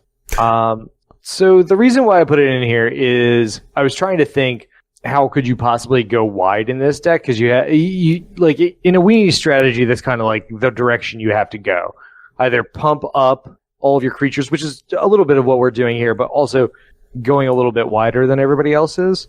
And so since most of the stuff you have in here is a 2 or 3 drop, I think that you'll probably be able to run out your hand a lot faster than your opponents. So being able to wheel a 1-0 card hand and draw up 7 cards and then be able to play out more weenies, I think was basically the strategy that I was going for with that. Sure. That makes sense. Yeah. And I mean, Wheel of Fortune, I mean, probably in any Boros or red deck makes sense anyway, you know? Right. I mean, generally speaking, yeah. I mean, hey, I'll keep this in my hand until I have something I don't want to cast, or nothing in my hand and then cast it. Yep. Wheel of Fortune, I used to get so salty about this card. So salty back in the day. I legitimately stopped playing with this card back in the Really? 90s because I was so mad at it when I used to see it come out. I love that card. I mean, it's an amazing card, but like, of course it's amazing because like whenever somebody played it and I had sculpted my hand and all of a sudden my hand went away, I was very mad. Even though Sure. I like that makes no sense, right? Like that's the same reason why people get salty over, like I get angry at people who get angry over Mesmeric Orb, right? Like it doesn't make any sense, you know?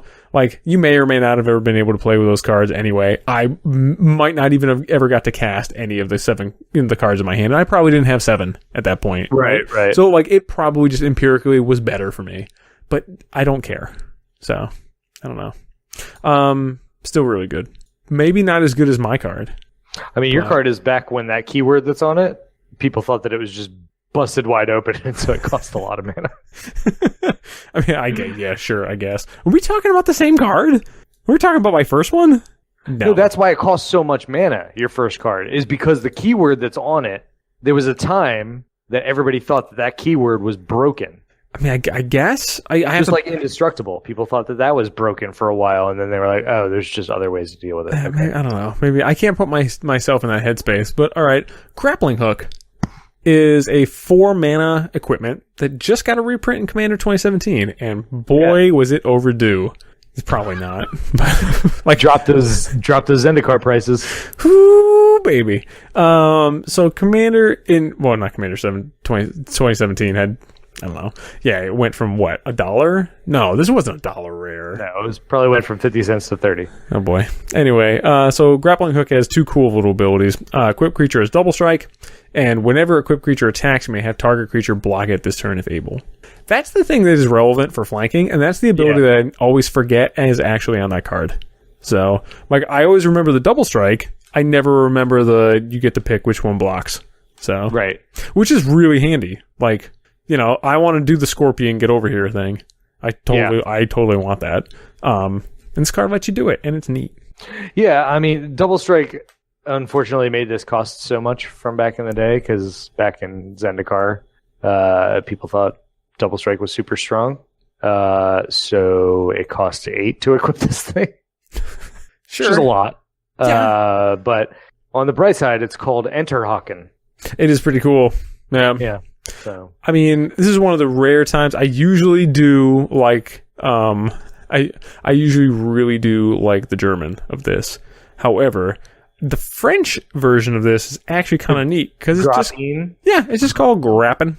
So I know I'm mispronouncing that, but I don't care. I'm sure that you're not going to hear a whole lot of French people say Grappin. Grappin. Yeah, you know, parlez-vous entre vous or whatever. Yes. Yeah, Grappin. That's exactly how you say that. Exactly. Yeah, it's pretty good. Yeah. I like the Whores divorce.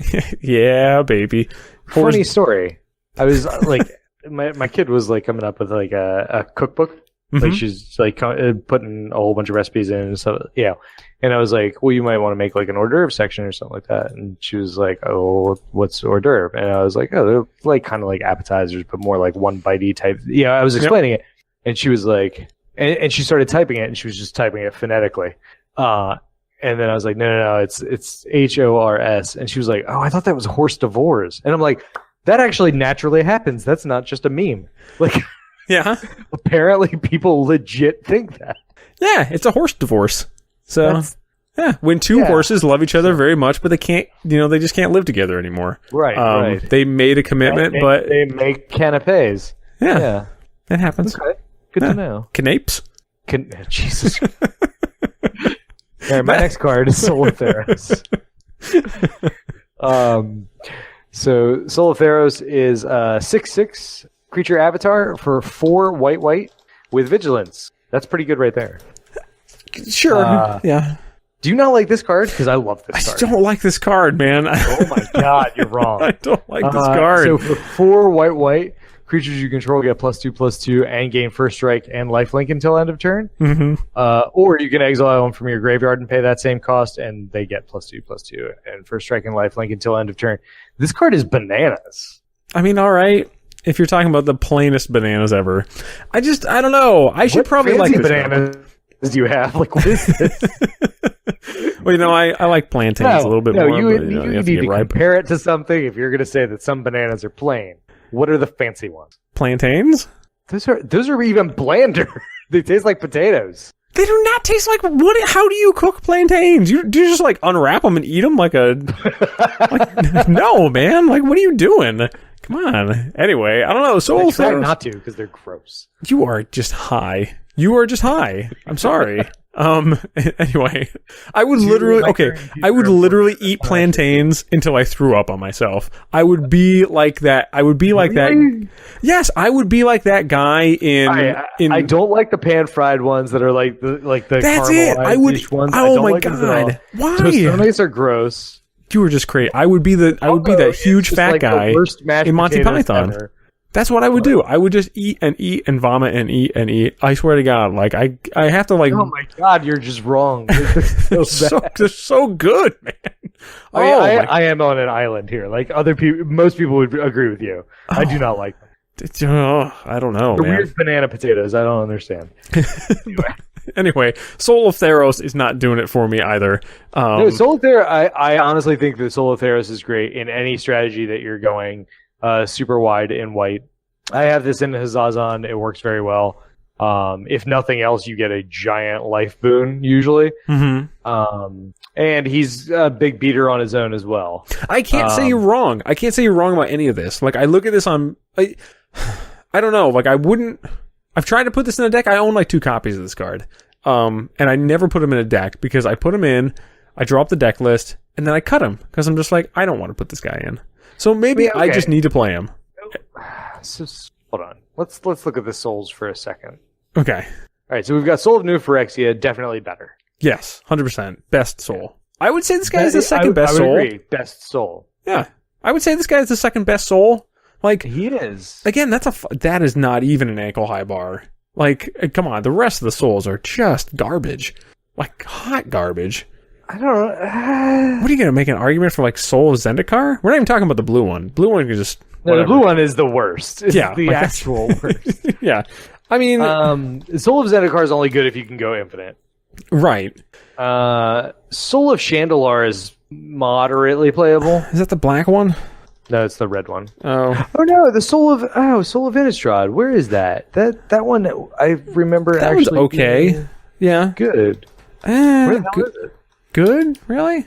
Here. I don't remember what it does. Okay, I have it right in front of me. So Soul Innistrad is same mana cost. I mean, because this came from the cycle. It has Death Touch. You can pay 3 and 2 black to return up to 3 target creatures from your graveyard to your hand, which is good. You know, for 5, like that's good value. But like, Soul of Innistrad is playable. Yeah, it's playable, but it's not exciting. I don't know. It's the third best one, right after Soul of Theros.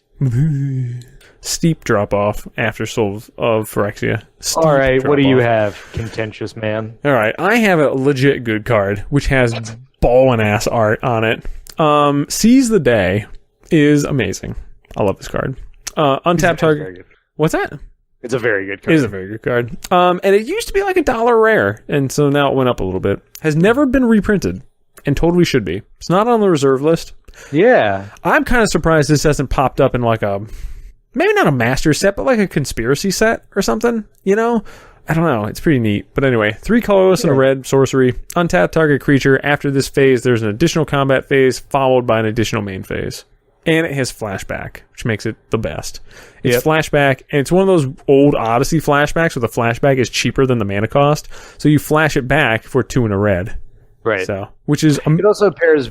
Oh, sorry. Go. Oh, no, go. You're probably going to say the same thing. It pairs awesome with any kind of wheel effects, right? It's wheel it out. That is not what I was going to say, but it does pair awesome with wheel effects. I was going to say that it pairs very well with Exalted.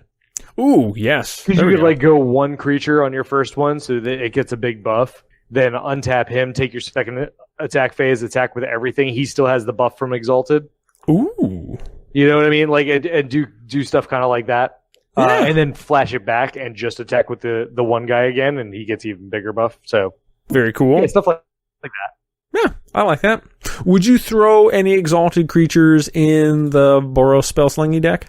In Boros Spellslinger, no. Yeah, different thing, huh? I always felt that like exalted doesn't really go well in Boros. There's not, I was gonna say, is there even a ton in Boros? I mean, there's some in white. There's a bunch of stuff in white for Exalted. There's that angel that has Exalted and gives everything Exalted. I mean, I might put Sublime whatever, but that's just because that card's amazing. Right, yeah, and then there's the weird angel that's like $25 still. Yeah, that one. Yeah, there's that. Blind Archangel or whatever? No. Well, whatever the... No, is it the 2014 angel? Where the hell that is? I don't know. Archangel Thune? Yes, Archangel Thune. Yep. Yeah. That one's amazing. But Sublime Archangel is also amazing. Love that card. Yeah. That card is still... it held its value a little bit. It's like $7. So. Yeah. But anyway, yeah. So I like Seize the Day. Like, it does what's on the box, but it's really cool. So. Yeah, absolutely. Yep. Yeah. What's your last one? Yeah, so my last one is Return to the Ranks, which is a card I really like. It's like one number on it makes it just slightly worse than it should be. So it's X white for a sorcery with Convoke, which means you can tap creatures to help cast the spell. Mm-hmm. And it says return X target creature cards with converted mana cost 2 or less from your graveyard to the battlefield. If that was a 3 or less, it would be the perfect card for this deck. Yes. Yeah. You're right. And it would make it way more playable. But it is still good because you're still able to get back, 5 or 6 things from your graveyard. If you're going with like a Boros Weenie strategy, you're able to tap some of the things that you don't want to attack with. If you've got like walls. Mm-hmm. Any walls? Yep. I actually went 2-1 yesterday with a all walls deck Iconic Masters Trap. That's kind of cool. Yeah. I still have to put together a walls deck in paper. Like I have a Doran Big Butts deck, which is mostly walls. That I really like, but I haven't actually put it back. Like surprisingly, a lot of the components of that are kind of expensive. So, yeah, absolutely. So yeah, so it's Doran himself is expensive. Yeah, he's like almost $10, and I am just unbelievably cheap. So I just haven't. I don't know. It's hard to at a certain point. It's hard to justify more Magic cards. You know what I mean? You're just like, I agree. I don't know. Like I just picked up Explorers of Ixalan this week, so which is good. Yeah, it was. I mean, I wasn't going to, but then I was on Amazon, looking for like pre-Black Friday stuff, doing Christmas shopping, and then I'm like, Explorers of Ixalan. It was like $10 below MSRP. So with shipping, I'm like, okay, yes, there we go. That was a pretty easy one. So I'm gonna try that, and see if that works out. Tentatively, like maybe one of these days we'll do a community segment on like Magic board games. That's gonna be a short segment, but yeah. I will talk about my last one now. All right. Rite of Passage is bear with me on this one. All right, we have to do with the little swap and damage around things, and it goes in like a Naya deck like that.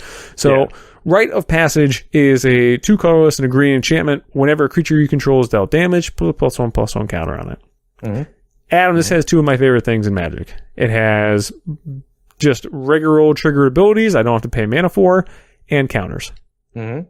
This is like the peanut butter and jelly of green enchantments for me. It goes infinite with Marath and Doubling Season. I would imagine it goes infinite with like a lot of things, right? Like all you need is like Triskelion, right?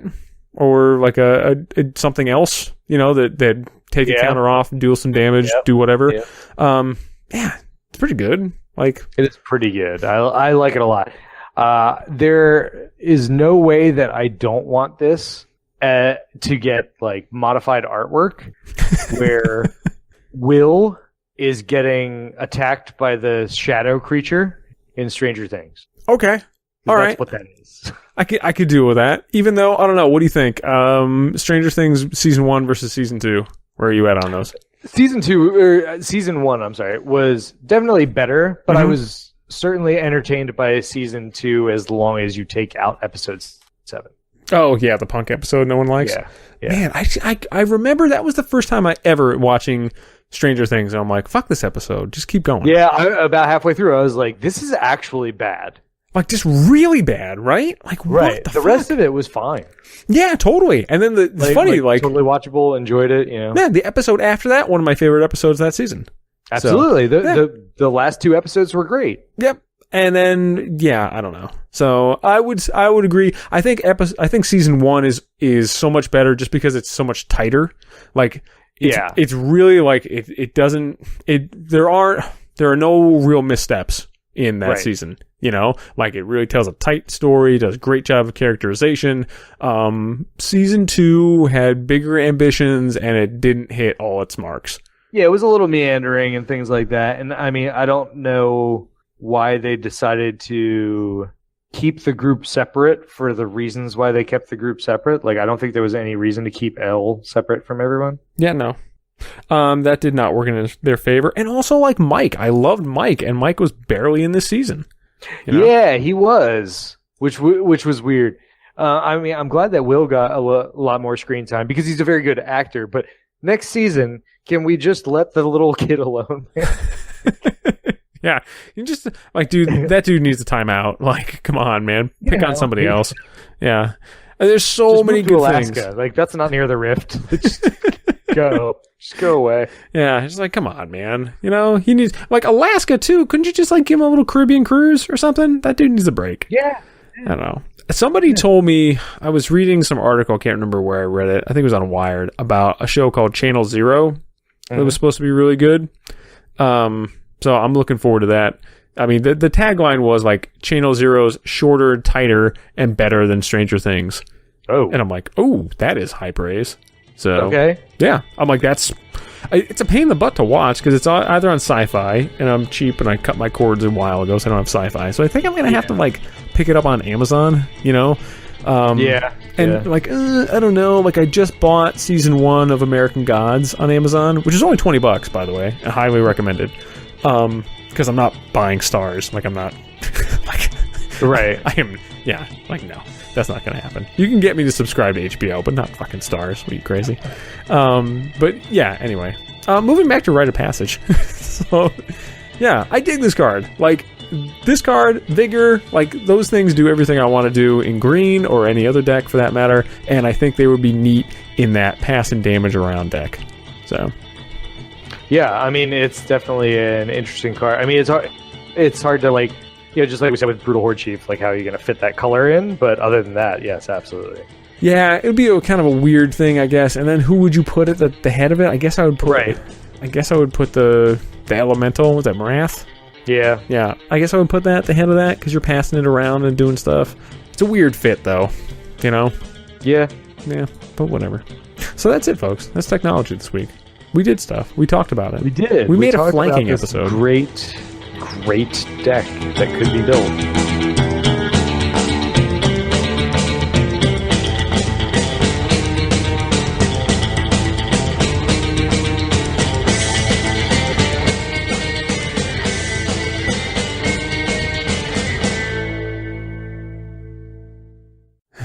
Adam, I'm struggling to not call this episode On Your Left.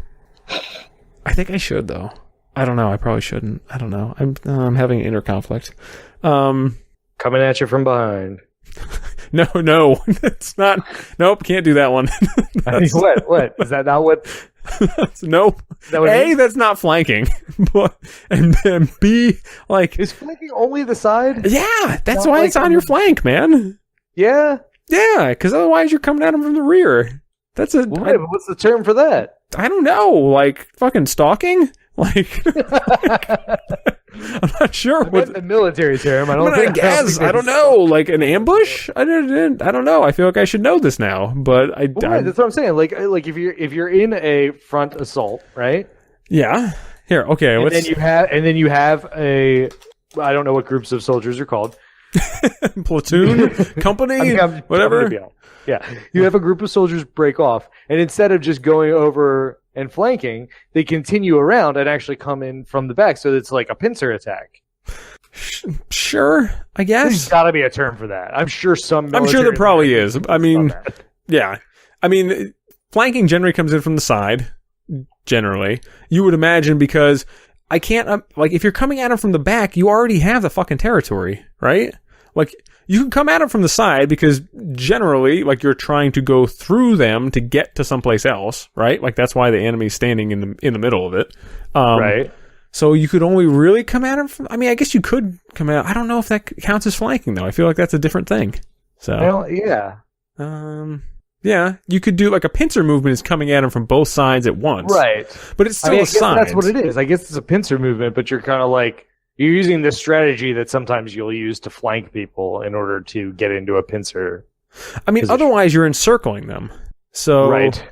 I guess. I don't know. All right. Well, anybody who happens to be a like medieval military tactics expert. I mean, not even necessarily medieval, but yeah, sure. Like, we don't have to go back to look, like we're not like going deep on like moving ground troops into like complex configurations. Sure, I guess. I mean, we don't have to go back to like the Battle of Cannae, which apparently is one of the first times between that and Alexander the Great. I think it says one of the first times it was used. Flanking. Yeah, like it says somebody came up with the idea to not attack. Well, I mean, you would hope. I don't know. It says the maneuver may first have been used at the Battle of Marathon, which was 490 came up with BC. a club on Monday. I guess, yeah. You know, and then they gave their buddy a club on Tuesday, and then Wednesday he was like, "Hey, how about go around that guy's side?" I mean, okay. According to Sun Tzu. Sun Tzu, the dude who wrote the book, he said he speculated on the maneuver but advised against it for fear that an army would likely run before the maneuver was completed. So interesting. It sounds like it just sounds super like I don't know. Anyway. It sounds super whatever, but yeah, sure. Flanking is a thing, and we talked about it for like an hour and a half. So yeah, I'm not going to title this episode "Coming Up from Behind." You should. Nope, I can't. I just can't put that on the internet in 2017. I don't know when you could have put that on the internet. What is the line from "I'll Be There"? You could put like "Look right over your shoulder, baby." Yeah, no, man. That's like, now that I go back and listen to any song by the Police ever, like they're all about fucking stalking, all of them. Well, yeah, I mean, I get it. You know, it does kind of like in the modern era, it does bother me slightly more than it did back when I was a kid. Like I just told him like, oh sure, Every Breath You Take. Yeah, that's just an innocent song about love. No, it's not. Yeah. So, yeah. Don't stand so close to me. That's not. Nope. You take, including your last. Yeah. Like, not creepy at all. Exactly. Yeah. These things, whatever. Maybe they bothered us at the time, but maybe we're just being too. Were we being too sensitive, Adam? Answer: no. It was always fucking creepy. So.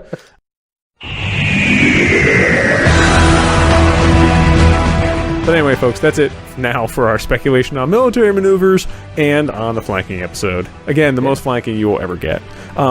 If by chance, and I can't imagine this is true, but if by chance you have your own flanking tech and/or flanking stories you want to share, somebody out there, I take it back, somebody out there has done cool things with Sidar Kondo of Jamora, right?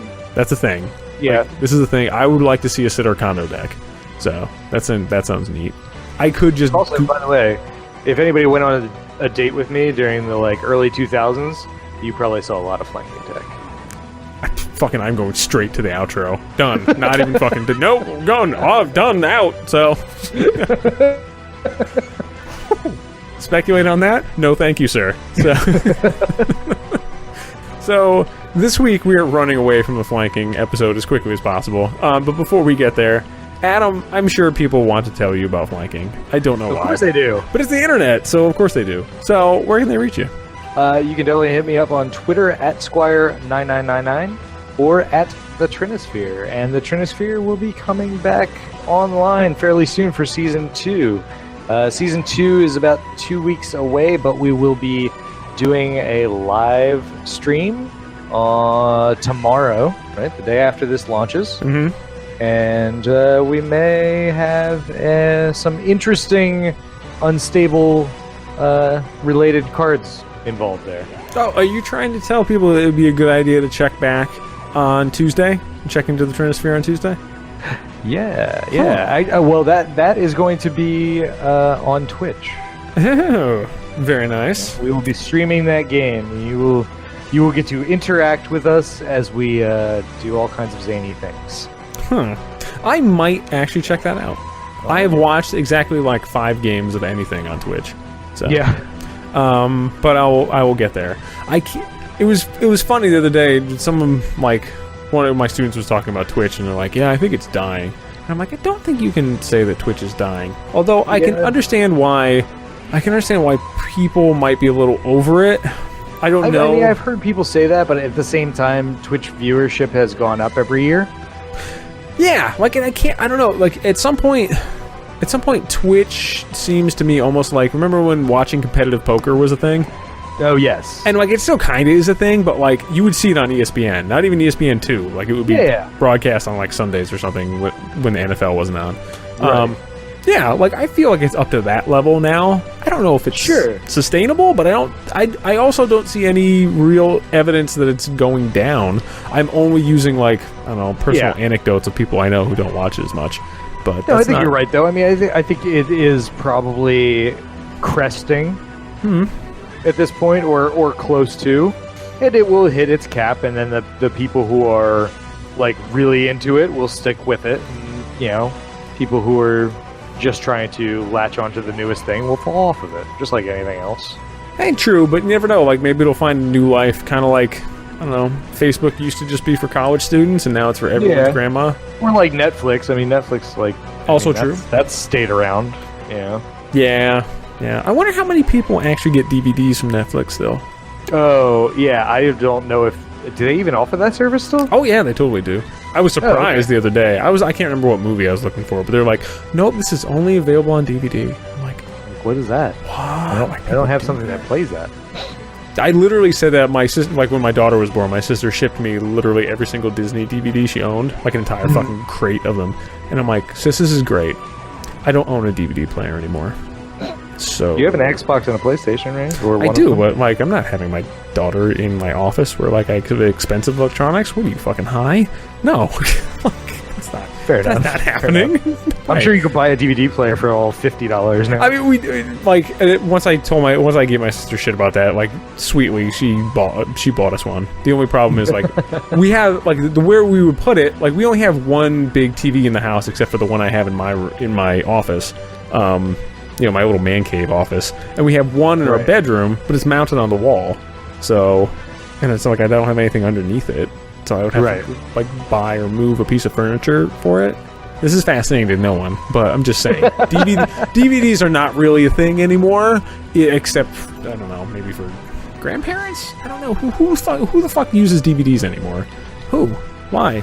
I don't know. But your point is well made that people shouldn't try to do that, and they should just watch Twitch, especially on Tuesday the 21st when the Trinisphere is streaming. That's exactly where I was going with that. So, I'm glad you got there first. So, if you would like to get to Commander Cast first with any of your flanking stuff. No, fuck it. I'm not even going to go with flanking anymore. No one's talking about flanking. Everyone's talking about flanking. Spam flanking all over Twitter. You can just, talk to me about anything else besides it. Email us at commandercast@gmail.com and at CommanderCast. I do want to say in the outro, and I forgot to say it in the intro, we got so many nice messages for our nostalgia episodes from everybody out there. Yeah, absolutely. We even got some great callbacks. We got, GU Doug. We got Dan from Coast to Coast Commander. We got a lot of, and also the standard folks who came out. I shouldn't say standard because that downplays it. Like people who are out there and supporting us all the time, like Ward and Eshed and I'm sorry, Eshed. I shouldn't have said Eshed. Yeah. And, it was great to see everybody, and Jeremy, and, like, guys who comment on us all the time, some new folks, some folks I haven't heard from before. I got a bunch of emails that I'm a shitbag and I haven't gotten back to just because this week was crazy, but I will. So I just wanted to say thank you guys to all that outpouring. It was really sweet, and it was really cool to see. We are done with nostalgia for a little bit, but don't worry, we're definitely not done with Commander Cast. Even though I'm not going to lie, I'm putting off that banning episode for as long as humanly possible. But it's coming down the pike. So stick with us, folks. And then please be sure to check out our Commander Cast Facebook page and our all the Twitters everywhere. And a big thanks to everyone here at the Commander Cast Network. We will see you guys next week with more community strategy and fucking zero flanking. Until then, let's get it!